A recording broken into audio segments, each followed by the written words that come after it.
I prepared a grand Thanksgiving dinner for my parents and siblings. But not a single one showed up that day. They abandoned me and celebrated elsewhere. I sat alone at the table, eating through tears and humiliation. Then my grandfather walked in and placed an envelope in my hand. I opened it, and the shocking truth left me frozen. Have you ever felt truly invisible? Like you were a ghost in your own life, always searching for a place you belonged, only to be constantly pushed to the margins? What if I told you that gut-wrenching feeling wasn't just a childhood ache, but a brutal, deliberate reality? Until one Thanksgiving night, a single phone call and an empty chair at my carefully planned dinner absolutely shattered everything I thought I knew, and revealed a truth so utterly devastating, it still makes my blood run cold. My name is Adam, and for 29 years, I was that puzzle piece that didn't quite fit. I grew up in Omaha, Nebraska, a quiet city cradled by endless cornfields, but it never felt like home. Not really. I was adopted as an infant by Robert and Ellen, a well-off couple with a big house and 2 biological children, Eric and Hannah. On paper, I was their son. But in their hearts, I was barely a shadow. The difference was stark, even from a young age.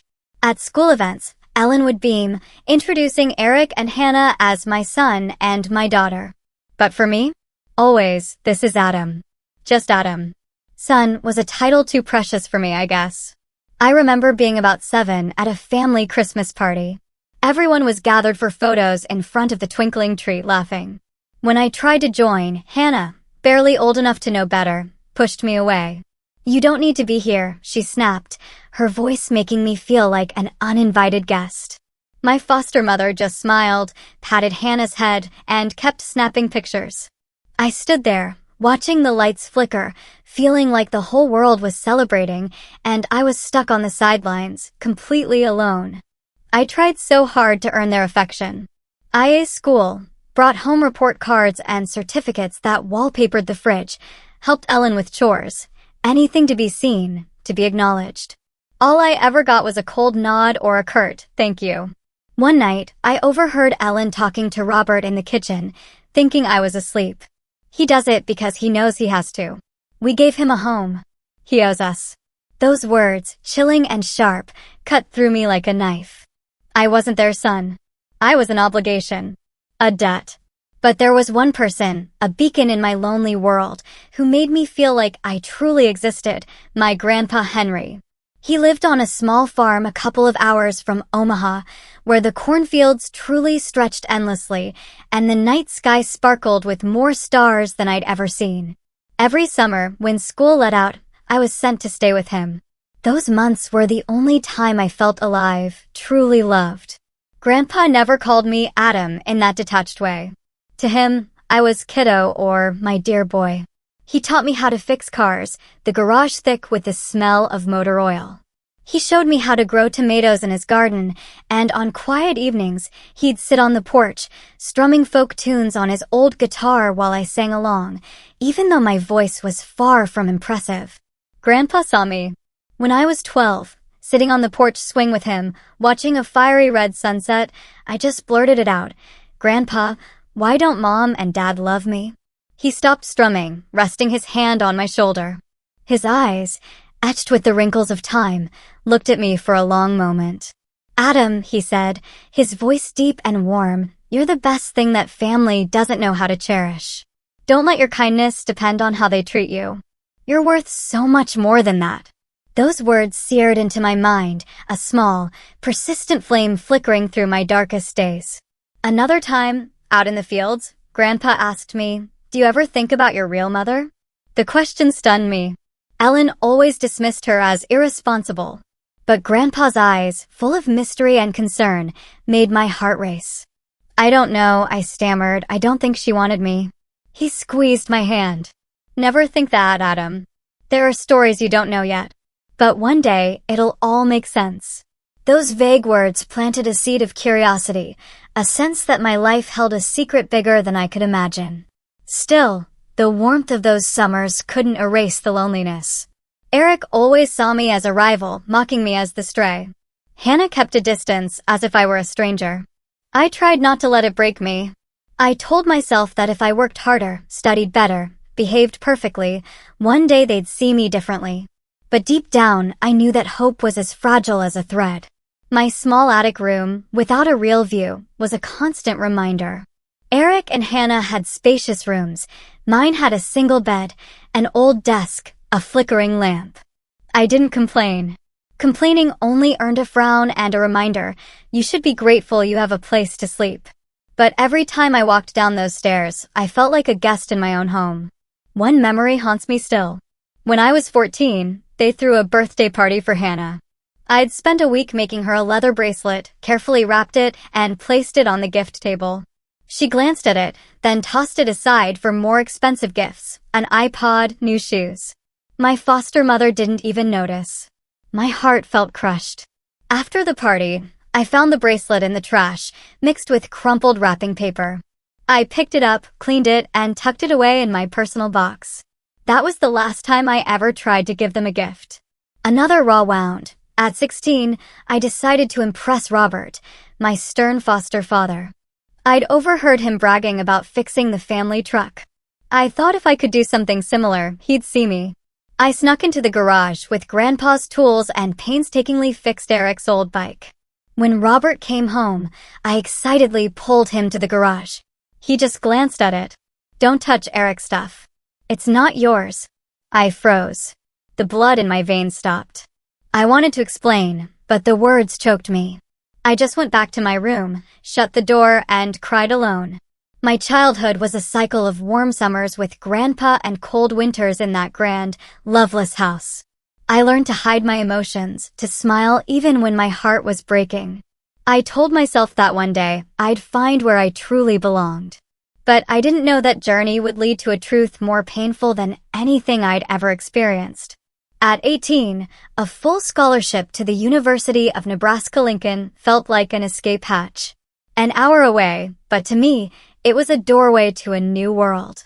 On the day I packed, Ellen stood at my door, arms crossed, eyes cold. "Take care of yourself," she said, flatly, like addressing a tenant. Robert just nodded, glued to his newspaper. I dragged my suitcase out, heart heavy, but with a flicker of hope. University was a breath of fresh air. In Lincoln, no one knew me as the adopted kid. I threw myself into my studies, choosing finance, a world of numbers and analysis where I could prove my worth, not to them, but to myself. Late nights in the library, endless essays, presentations, each a chance to build something. I worked part-time, saving every penny, determined not to ask my foster parents for money. I wanted to stand on my own 2 feet. But even then, the feeling of being adrift clung to me. At night, in my dorm bed, I'd wonder if they ever thought of me, if they were proud. I wrote handwritten letters home, sharing small victories, but only received brief email replies from Ellen. "Good job, Adam. Keep it up." Nothing more. I saved those emails, a meager comfort. Every summer, I returned to Grandpa's farm. He was older now, but his eyes still lit up when he saw me. He'd still repeat, "One day, Adam, you'll know the truth." I'd press him, but he'd only smile. Time will tell. That mysterious seed in my heart grew. My final year, I graduated with honors, top of my class. I sent invitations, even called them directly. "We're very busy, Adam," Ellen said, her voice flat. "But congratulations." I stood on stage, accepting my diploma, a radiant smile plastered on my face, but inside, I felt hollow. I scanned the audience, seeing other families clapping, hugging. Only Grandpa was there, seated in the back, wearing an old but neatly pressed suit. When I stepped off the stage, he hugged me so tightly I could feel the warmth of his chest. "I'm proud of you, kiddo," he whispered. I smiled, but silent tears fell. It was the first time I'd cried in front of him. After graduation, a job offer came from a financial firm in Omaha. I returned, not for my foster family, but to be near Grandpa. Those years were about building a new version of myself. I worked tirelessly, staying late, poring over reports, as if they held the key to a new life. My colleagues called me Iron Adam because I rarely rested. But they didn't know that every night in my small apartment, I sat in the dark, listening to Grandpa's folk songs, wondering if I was living the right way. As my career stabilized, I started sending money to my foster parents each month. Not because they asked, but because I thought it was a way to repay them. Still, Ellen would only say, "Thank you, but you don't have to do that." Eric and Hannah, now adults, still leaned heavily on them. Eric dropped out, Hannah obsessed with shopping and social media. I didn't resent them. I just hoped one day they'd see me as part of the family. 6 years later, I was promoted to lead analyst. A major milestone. Not just for the pay, but because I felt closer to building a life I could be proud of. Yet, no matter how successful I became, the void in my heart remained. I longed for a family, a place where I truly belonged. Then an idea struck me, a last desperate attempt, Thanksgiving dinner. It's a time for family, for gratitude. I thought if I hosted a perfect dinner, invited the whole family, maybe this time, they'd look at me with warmer eyes. I spent weeks preparing. I chose an upscale restaurant downtown, reserved a table for 6. My foster parents, Eric, Hannah, Grandpa, and me. I handwrote invitations on thick paper with gold ink, pouring my heart into each one. "Dear Mom, I hope you'll come to share the joy of this holiday with me." I texted Eric and Hannah, called Robert. "I'll check my schedule," he'd said, his voice flat. I didn't let it discourage me. I pre-ordered everything, roast turkey, mashed potatoes, pumpkin pie, all their favorites. A flame of hope burned brightly. Maybe this time, they'd come. My heart trembled with fear, but I held on to that hope. On Thanksgiving Day, I adjusted my tie in my small apartment, looking into the mirror. Those deep blue eyes, Ellen once said, didn't look like anyone else's in the family. "Today will be different," I told my reflection. "Today, they'll see me." I arrived at the restaurant early at 5 p.m. The setup was perfect. Crisp white tablecloth, 6 gleaming silver place settings, candles casting a soft glow. "Your family must be a lively bunch," the waitress said, smiling. I nodded, trying to hide the anxiety churning in my stomach. "Yeah, I hope so." I sat down, glancing at my watch. 6 p.m., the appointed time. The restaurant began to fill up. Families arrived, their laughter and chatter a cheerful melody. I checked my phone. No messages. They might be on their way, I reassured myself, though my heart pounded with unease. I texted Hannah, "Are you here yet?" "I'm waiting." No reply. I called Eric. It rang endlessly before going to voicemail. "Hey, Eric, I'm at the restaurant. Is everyone coming soon?" I forced my voice to stay calm. No one answered. By 6:30, a burning sensation crawled up the back of my neck. Tables around me were full. A family laughed as a child spilled sauce. An elderly couple held hands, their eyes brimming with love. I stared at my empty table, the 6 chairs sitting silently, mocking me. I called Ellen, my hands trembling as I dialed. It rang 5 times before she picked up. "Adam," her voice cut through me like ice. "Your father's not feeling well, and we've already eaten here. You'll manage, right?" In the background, I heard Hannah's laughter, the clink of dishes, Eric talking about a football game. They were at home, gathered together, as if I'd never existed. "Yeah, I'll manage," I replied, my voice catching, as if someone were squeezing my throat. I hung up, setting the phone on the table. The flickering candles reflected off the wine glass, but they didn't warm me. I felt like the whole world was laughing and celebrating while I was left behind, once again, in the loneliness I'd spent years trying to escape. I called the waitress over, asking for a small portion of turkey and mashed potatoes. "Just you tonight?" she asked, her voice gentle, tinged with pity. I nodded, forcing a smile. "Yeah, just me." The food was placed before me. The aroma of roasted turkey made my stomach rumble, but every bite felt stuck in my throat. I looked at the empty chairs. I imagined them laughing at home, eating the dishes I'd chosen, but without me. Tears welled up, but I bit my lip hard, refusing to let them fall. I'd cried enough during my childhood. I told myself I was stronger than this. But the truth was I wasn't strong. I was just a 29-year-old man, sitting alone in a fancy restaurant, clinging to a dream that had shattered long ago. I wondered what I'd done wrong. I'd studied hard, worked tirelessly, sent them money, planned this dinner with all my heart. Why didn't they choose me? I stared at the plate of turkey, now cold, and felt like I was eating my own pain. The waitress passed by, her eyes full of sympathy. "You okay?" she asked. I nodded, but I knew I wasn't. I'd never been okay. I reached for my phone, intending to call Grandpa. He was the one person I knew would never abandon me. But before I could dial, the restaurant door opened. A gust of cold autumn air rushed in, carrying the scent of fall. I looked up, and my heart seemed to stop. Grandpa walked in.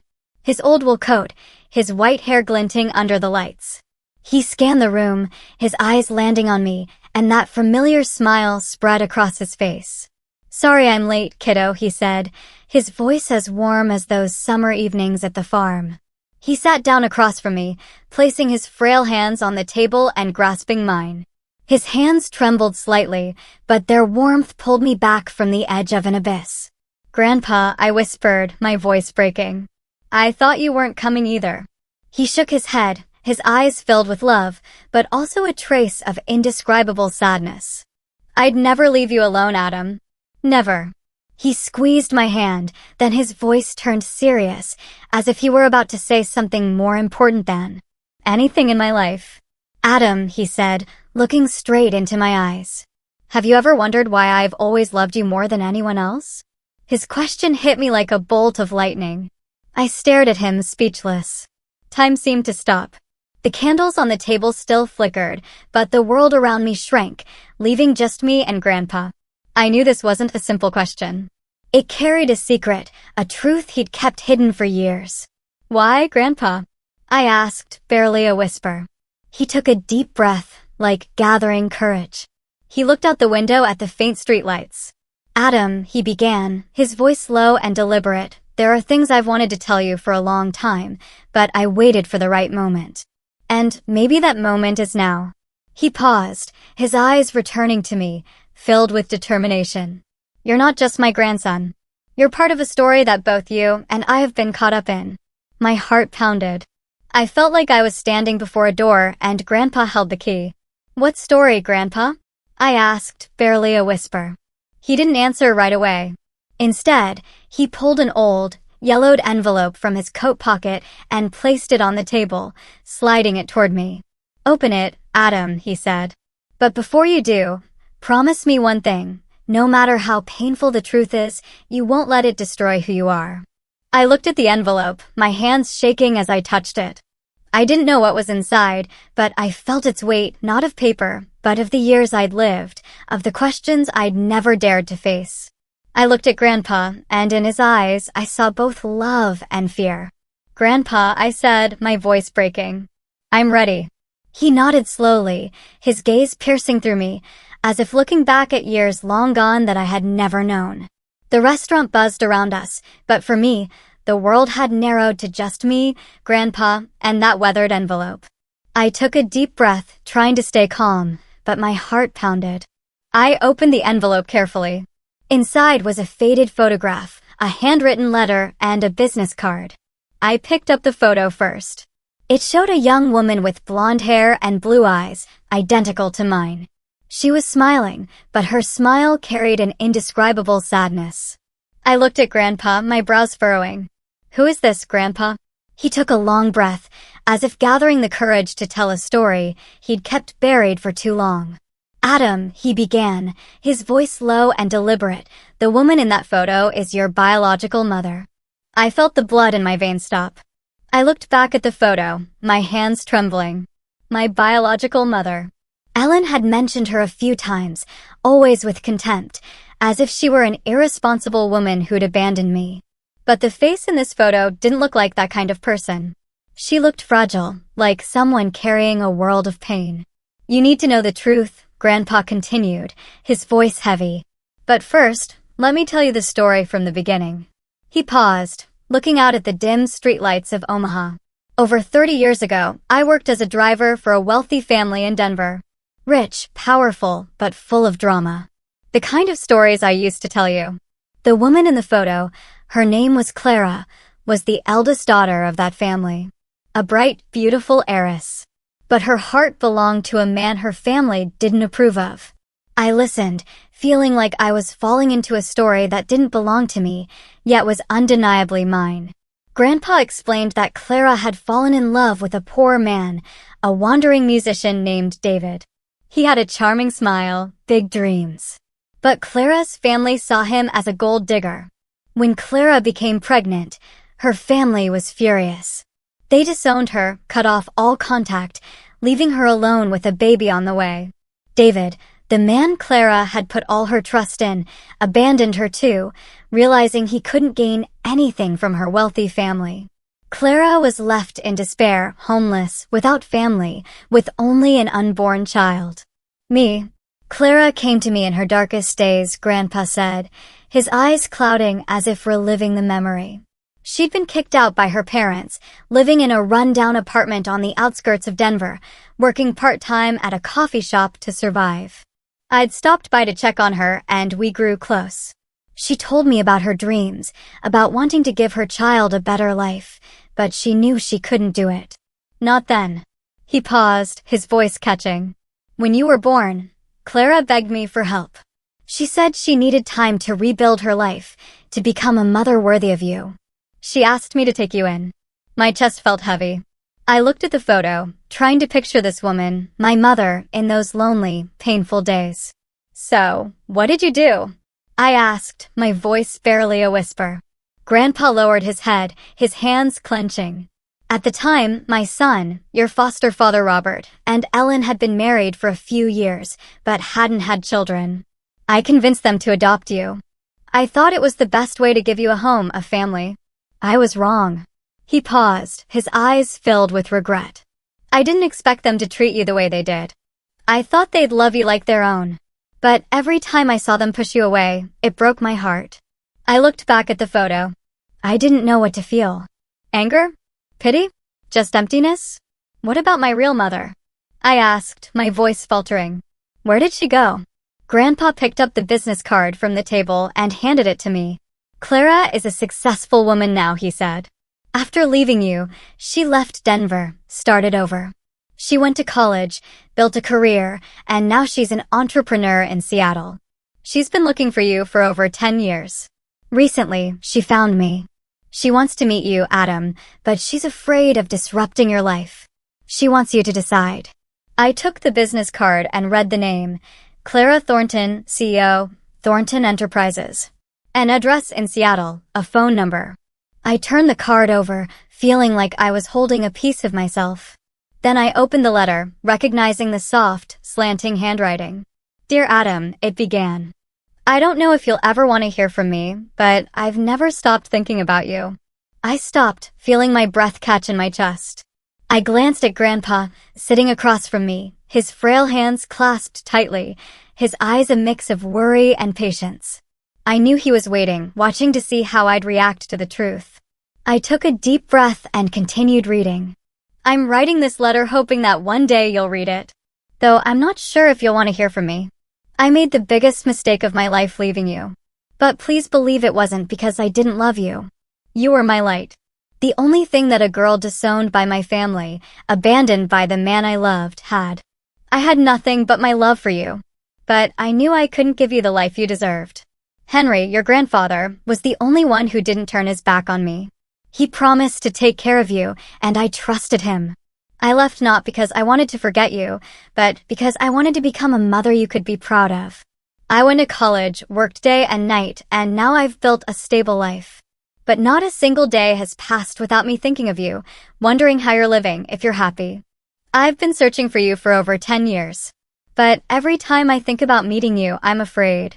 Afraid you'll resent me. Afraid I'll disrupt your life. If you're reading this letter, I only ask for a chance to explain, to say the apology I've held in my heart for 29 years. I don't expect you to forgive me right away, but I hope one day you'll understand. I love you, Adam. I always have. Your mother, Clara Thornton. I folded the letter, tears silently streaming down my cheeks. I didn't know why I was crying, for Clara's pain, for the years I grew up in the cold indifference of my foster family, or for the feeling of having found a piece of myself, yet fearing it might break me. I looked at the photo in my hand, Clara's face, her blue eyes so much like mine. I tried to imagine her in those days, a young woman alone, holding me on her last night before entrusting me to Grandpa. I didn't know what to feel, anger, pity, or just an indescribable void. Grandpa, I said, my voice choked. What do I do now? I placed the letter on the table, looking at him, searching for an answer, a direction. Should I meet her or forget this and keep living as if I never knew? Grandpa took my hand, his trembling but warm. Adam, he said, his voice low and gentle, I can't decide for you. This truth belongs to you, and only you know what your heart is telling you. I just want you to remember one thing.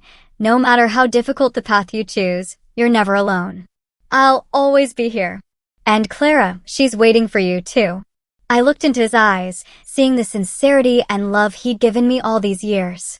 He wasn't just my grandfather. He was the one who kept his promise to Clara, who sheltered me when the world turned its back. I took a deep breath, feeling a decision forming in my heart. I want to meet her, I said, my voice steadier than I expected. I want to go to Seattle. I need to see what she's like now, and I need to hear her story from her own lips. Grandpa smiled, a smile of both pride and relief. Then do what feels right, kiddo. But before you go, is there anything else you want to do? Anything you need to settle before stepping into this new chapter? I thought for a moment. Then an idea sparked. I want to stop by my foster parents' house, I said, my voice low but resolute. I want to tell them about this, not to argue or blame, but to let them know I found a part of myself. I want them to understand that I'm no longer the adopted kid they can ignore. Grandpa nodded, a glint of resolve in his eyes. All right, Adam. I'll go with you. Whatever happens, I'll be there. We left the restaurant, my mind still reeling from Clara's letter. The Omaha night was cold, the wind sending a shiver through me. But Grandpa's presence beside me made me feel grounded. We climbed into his old pickup truck, the familiar smell of motor oil and wood reminding me of summers at the farm. You sure about this, Adam? He asked as he started the engine. Facing them won't be easy. I'm sure, I replied, though a part of me was still afraid. I didn't know how my foster parents would react, but I knew I needed to do this. Not to prove anything, but to close one chapter of my life before opening the next. We drove through Omaha's familiar streets, past houses glowing with Thanksgiving lights. Families gathered together. When we pulled up to the grand two-story house of my foster parents, my heart pounded. Lights spilled from the living room, and I heard Hannah's laughter, Eric's lively chatter. They were still celebrating, as if my dinner had never existed. I stepped out of the truck, Grandpa by my side. I knocked on the door. When Ellen opened it, her eyes flickered with surprise before settling back into their familiar coldness. Adam, she said, her voice flat. What brings you here so late? I need to talk, I said, trying to keep my voice steady, to everyone. She hesitated but opened the door wider. I stepped inside, Grandpa following. Robert was in his armchair. Eric and Hannah were eating pumpkin pie on the sofa. They looked at me, but no one stood to greet me. What's this about, Adam? Robert asked, his tone slightly irritated, as if I were an inconvenience. I took a deep breath, feeling Grandpa's hand rest lightly on my shoulder. I just learned the truth about my biological mother, I said, my voice firm but tinged with emotion. She's alive, and I'm going to Seattle to meet her. I just wanted you all to know, because I've called you family for 29 years. Silence enveloped the room. Hannah stopped chewing, her eyes flickering with unease. Eric smirked as if about to make a snide remark, but Grandpa's stern look silenced him. Ellen crossed her arms, her gaze icy. Is that so? She said, her voice dripping with sarcasm. You think finding your real mother will change anything? You're still just the adopted kid, Adam. Don't get any illusions. Her words cut like a knife. But this time, I didn't let them bring me down. I'm not delusional, I replied, meeting her eyes. I just want to live true to myself. Thank you for giving me a home, but I don't need anyone in this room to validate me anymore. Robert stood, about to say something, but Grandpa raised a hand to stop him. Enough, Robert, he said, his voice like thunder. You've had 29 years to treat this boy like a son, and you've failed. Now let him walk his own path. I turned and walked out of the house, feeling like I'd shed a heavy burden. Grandpa followed, and as we got back in the truck, he took my hand. "You did good, kiddo," he said, his voice full of pride. Back at my apartment, I began preparing for the trip to Seattle. I held Clara's business card, typing her number into my phone, but my finger hesitated before pressing call. I wasn't ready to talk, not ready to hear the voice of the woman who gave birth to me. But I knew I needed to meet her, to look into her eyes and understand why she left me and whether she truly loved me as she wrote in her letter. I looked at Grandpa, sitting on my sofa, holding the coffee I'd made for him. "Will you come with me?" I asked. He smiled, that familiar smile I'd leaned on for years. "If you want me to, I'll go. But this is your journey, Adam. I'm just along for the ride." I nodded, a new fire burning in my heart. I would go to Seattle, face Clara, and find answers to the questions that had haunted me for 29 years. 2 days later, Grandpa and I were on an early flight to Seattle. He wore his old wool coat, gripping the armrest tightly. "I'm not much for flying," he muttered, but his smile remained warm. I looked out the window at the white clouds, wondering if Clara was thinking of me as much as I was thinking of her. I held her business card in my pocket, my fingers tracing the words Thornton Enterprises. I pictured Clara as a strong, successful woman. But in my mind, I still saw the young girl from the photo, the woman with sad eyes and a fragile smile. When the plane landed at Seattle-Tacoma Airport, my heart beat faster. Seattle greeted us with a light drizzle, tiny droplets rolling down the taxi's windows as we headed into the city. This place was a world away from Omaha, gleaming skyscrapers, bustling streets, and the faint aroma of coffee everywhere. Grandpa and I checked into a small hotel near downtown. After settling in, he took out his phone and dialed Clara's number. I sat on the edge of the bed, hands clenched, listening to every word. "Clara, it's me, Henry," he began, his voice calm. "I'm in Seattle with Adam. He wants to meet you." After a brief conversation, he hung up and turned to me. "Clara will meet us at a coffee shop in Pike Place Market. She's emotional, Adam, but she's also scared, just like you." I nodded, unable to speak. That afternoon, Grandpa and I walked into a cozy coffee shop tucked away in the lively Pike Place Market. The aroma of roasted coffee mingled with the salty scent of the nearby Puget Sound. The shop had rustic brick walls, small wooden tables, and soft light from hanging lamps.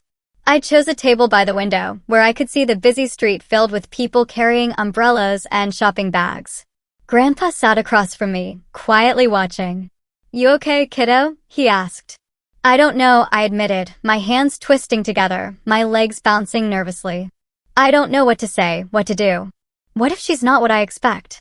Grandpa placed his hand over mine. "Just be yourself, Adam. That's all Clara wants."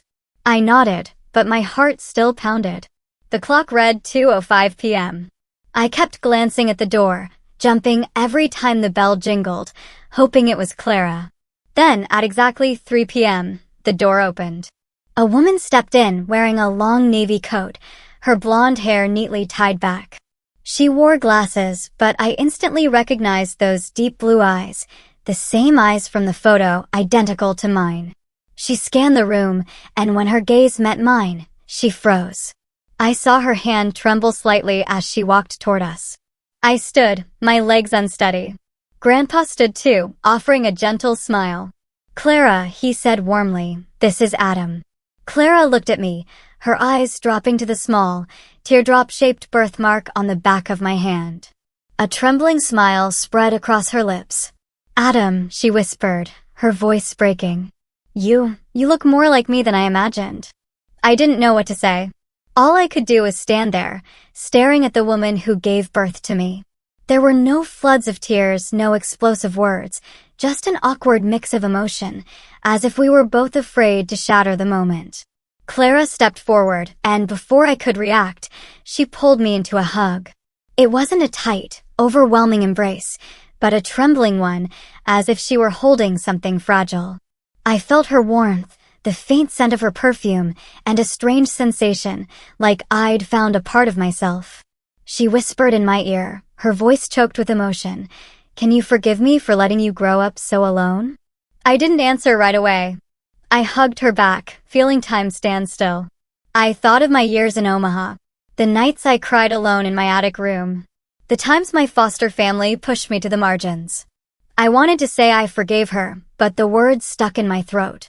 Not because I didn't want to forgive Clara, my mother, but because I hadn't yet learned to forgive myself for letting pain define me all those years.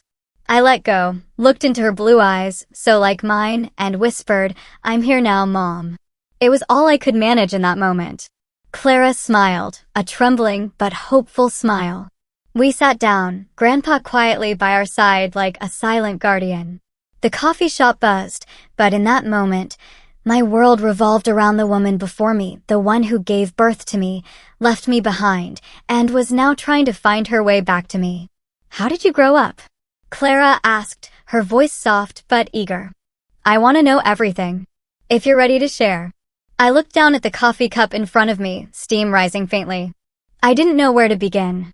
How could I sum up 29 years of pain, loneliness, but also moments of warmth with Grandpa? I told her about Omaha, the grand but cold house. How I tried to be the perfect son, but was always treated as an obligation. I spoke of summers at Grandpa's farm, where I learned to fix cars, grow tomatoes, and play folk tunes on his old guitar. But I didn't mention the nights I cried alone, or the time I found the handmade bracelet in the trash. Those scars were still too deep. I wasn't ready to expose them. Clara listened, her hands gripping her coffee cup as if to hold back her emotions. When I mentioned Grandpa, she looked at him, her eyes filled with gratitude. "Thank you, Henry," she said, her voice trembling. "Thank you for keeping your promise." Grandpa only nodded, his eyes gentle but silent. I knew he was giving Clara and me space to reconnect, though our journey was only just beginning. After our meeting, Clara invited Grandpa and me to her apartment in downtown Seattle. It was a penthouse with large glass windows overlooking the shimmering waters of Puget Sound. The interior was simple yet elegant: oak floors, a gray sofa, abstract paintings. As I looked around, I couldn't help but compare it to the cramped attic room in Omaha, with its flickering desk lamp and dreams that never came true. Clara led us to the living room and poured tea. "Adam," she began cautiously, "I know I have no right to ask anything of you, but I want you to give me a chance to make things right. If you want, you can come here, live in Seattle. I can arrange a good position for you at Thornton Enterprises, or anything you want. I just want you to know that you always have a place here with me." Her offer stunned me. Part of me yearned to accept immediately a new life, a real family, a place where I wouldn't have to prove my worth. But another part hesitated. I'd spent my whole life standing on my own, relying on no one. Accepting Clara's help, even as my mother, felt like giving up something, maybe my pride, or the fear of being abandoned again. I looked at Grandpa, seeking guidance in his eyes. He gave a gentle smile, as if he understood the storm inside me. "What do you think, Adam?" he asked. I took a deep breath, trying to sort through my tangled thoughts. "Thank you, Mom," I said, looking at Clara. "But I don't want to start with a position you've set up for me. If I work at Thornton Enterprises, I want to start from the bottom. Like any other. I want to rise on my own. Not because I'm your son, but because I deserve it." Clara looked at me, her eyes sparkling with a mix of surprise and pride. "You're more like me than I thought," she said, smiling. "All right, Adam. I respect your decision. But whatever you choose, I'll always be here." I nodded, feeling a weight lift off my shoulders. I wasn't just choosing a job. I was choosing how to live, how to define myself. And for the first time in my life, I felt I had the right to do so. A few days later, Clara and I convinced Grandpa to move to Seattle. "I'm getting old, Adam," he said, his voice teasing, but his eyes brightening at the suggestion. "But if you and Clara want a grumpy old man hanging around, I won't object." Clara laughed heartily, the first time I'd seen her laugh so freely. "Henry, there's always room for you in my home," she said, "and I think a small garden on the balcony would suit you perfectly." I smiled, picturing Grandpa in Clara's modern penthouse, tending to tomatoes like he did at the farm. The thought warmed my heart. Grandpa wasn't just the man who nurtured me through my lonely years. He was the bridge between Clara and me, the one who kept his promise to both of us.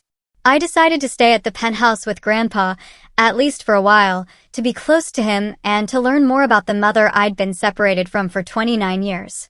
I applied to Thornton Enterprises and was hired for an entry-level financial analyst position.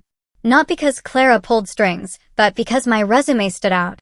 On my first day, standing in front of the company's gleaming glass building, I felt like a schoolboy on his first day of class.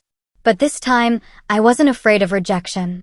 I had Clara, Grandpa, and most importantly, myself. The weeks that followed in Seattle were a journey both unfamiliar and miraculous. Clara and I started with small things, dinners together, conversations about our likes, music, the dreams we'd once had. She told me about her college days, how she stayed up late studying, how she stood in front of the mirror and told herself she had to succeed so she could find me one day. I shared stories of summers with Grandpa, how he taught me to play the guitar and told tales of Denver that I now knew were tied to her. Grandpa adapted quickly to life in Seattle. One evening, we sat on the balcony looking out at the city lights.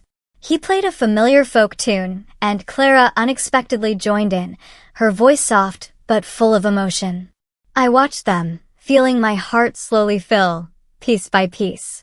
But healing wasn't easy. Some nights I lay awake, thinking of my foster family in Omaha. I still felt pain recalling Ellen's cold words, Eric's dismissive smirks, or Hannah's indifference. I wondered if they ever thought of me, if they ever regretted pushing me out of their lives. But then I realized I no longer needed their answers. I had found where I belonged, not in a house, but in the hearts of Clara and Grandpa, and within myself. Seattle had become a part of me, even in just a few short months. Every morning, I woke up in my small rented apartment near Thornton Enterprises, listening to the waves lapping at Puget Sound and the faint aroma of coffee drifting up from the shop below. I was no longer the boy in the Omaha attic, desperately trying to please a family that didn't need me.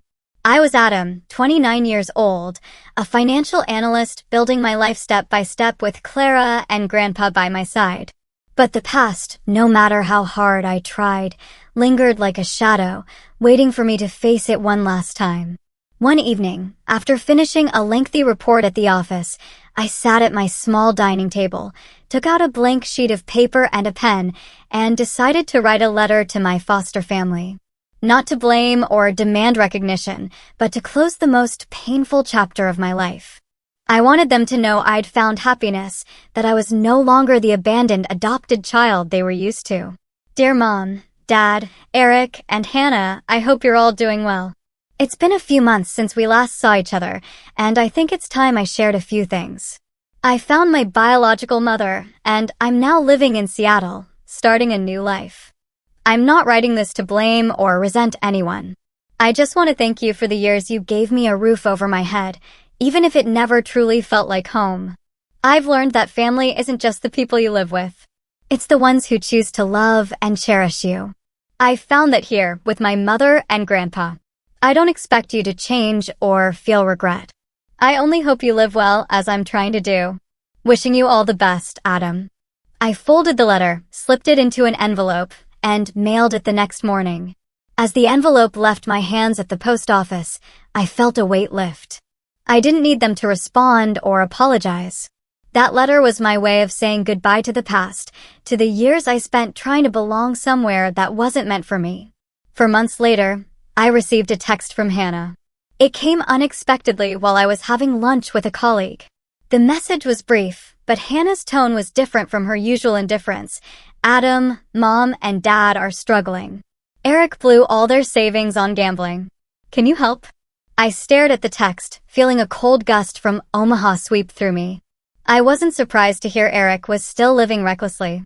He'd always spent money like water, leaning on my foster parents without considering the consequences. Hannah wasn't much different with her designer bags and lavish trips funded by them. But this time, I didn't feel obligated to help. I'd sent them money for years, only to receive coldness in return. Now I had a new life, a new family, and I didn't want to be pulled back into that old darkness. I showed the text to Grandpa. He was on the balcony, watering the tomato plants he'd grown. He read it, shook his head, his eyes stern. Adam, he said, his voice low but firm. You've done more than enough for them. They had their chance to treat you right and they didn't. Don't let them drag you back. You deserve to live your own life. I nodded, feeling the certainty in his words. A few weeks later, Grandpa told me he'd called my foster father, Robert, and made it clear I was no longer responsible for them. I told them they have to face the consequences of what they've sown, he said, his eyes glinting with resolve.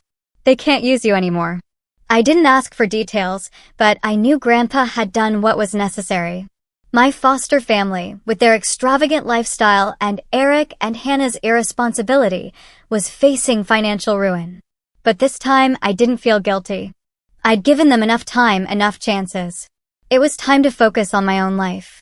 That fall, I hosted a small party at Clara's penthouse to celebrate my 30th birthday. Unlike the lonely Thanksgiving dinner in Omaha, this time the table was filled with laughter and warmth.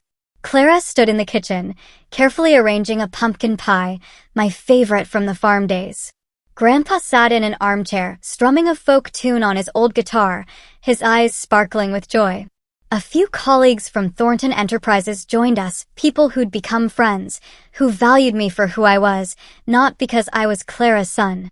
I stood in the middle of the room, watching everyone talk and laugh, feeling my heart swell. Clara approached, placing a hand on my shoulder. "Happy birthday, son," she said softly. It was the first time I'd heard son from a mother without feeling pain. I smiled, hugged her, and whispered, "Thank you, Mom, for finding me." As the party ended, I stood on the balcony, looking out at Seattle's twinkling lights. Grandpa joined me, standing by my side. "How do you feel, kiddo?" he asked. "Free," I replied, my voice steady. For the first time in my life, I know where I belong. Looking back on my journey, I realized that life isn't about seeking validation from others, but finding value in yourself. I once thought my foster family would give me a home. That if I tried hard enough, they'd love me. I was wrong. Love can't be forced. And family isn't just the people you live with. It's the ones who choose to stand by you, no matter who you are. If I could offer advice to anyone feeling lost, searching for where they belong, I'd say, don't be afraid to face your past, no matter how painful. The truth may hurt, but it can also set you free. Trust in your own worth and seek out those who value you for who you are, not what you do for them. Most importantly, forgive not just others, but yourself for being strong enough to weather the storms. My life is still unfolding, and I don't know what the future holds. Maybe I'll keep working at Thornton Enterprises, become a leader like Clara, or discover new dreams. Maybe one day, I'll fully forgive Clara, my foster family, and the lonely years I endured. But for now, I know I'm no longer the abandoned child. I'm Adam, and I found myself. This message isn't just for those who've been rejected, but for anyone searching for meaning in life. I've learned you don't need to be perfect to be loved. And you don't need to hold on to pain forever. Let go, move forward, and believe you're worthy of a place to call home. Have you ever felt like you didn't belong, or had to cut ties with people who were supposed to be family? Tell me what you think. I really want to know your stories in the comments below.